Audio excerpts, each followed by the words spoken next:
انا دايما يا محمد اللعيب بيبقى عنده الملعب هو اللي بوسيله الضغط. شفنا صلاح مع ليفربول، كل ما كان بيقدم مستوى كبير كل ما كان يضغط على النادي. فاللعيب عنده ورقه مهمه، كل ما تتيح لك الفرصه في الملعب اثبت نفسك، زي ما هو حصل في الماتشات الاخيره استعاد تركيزه نوعا ما. هو من نوعيه اللعيبه اللي ما بيحبش يقعد احتياطي، حتى في المنتخب عندنا لما بيخرج ولا بتاع بيبقى متنرفز. فهو نوعيه من الشخصيات دي.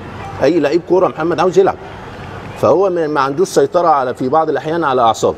بس صلاح يلعب 90 دقيقه حتى في اثناء النقاش، صح؟ على فتره التجديد او رحيل او بقاء. هنا لاعب يريد ان يلعب لكن يتم استبداله، احيانا لا يبدا اساسيا مثل مباراه اليوم.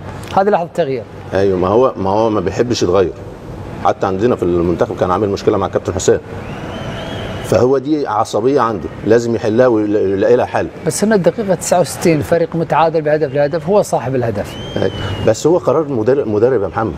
المدرب مدرب واللعيب لعيب. صح، بس احيانا كابتن قرارات المدربين يكون جزء منها قرارات اداريه بالنقاش مع اداره النادي، خاصه في مساله اقتراب بعض اللاعبين من نهايه العقد عشان يغلطك، فانت ما تدلوش بقى الحاجه اللي يعاقبك بيها. فخليك ذكي. هو لعيب عنده امكانيات كبيره لما بيبقى مركز ولما رجليه بتبقى في الملعب على طول. فالاحصائيات اللي احنا شفناها 5 اهداف وتمريره واحده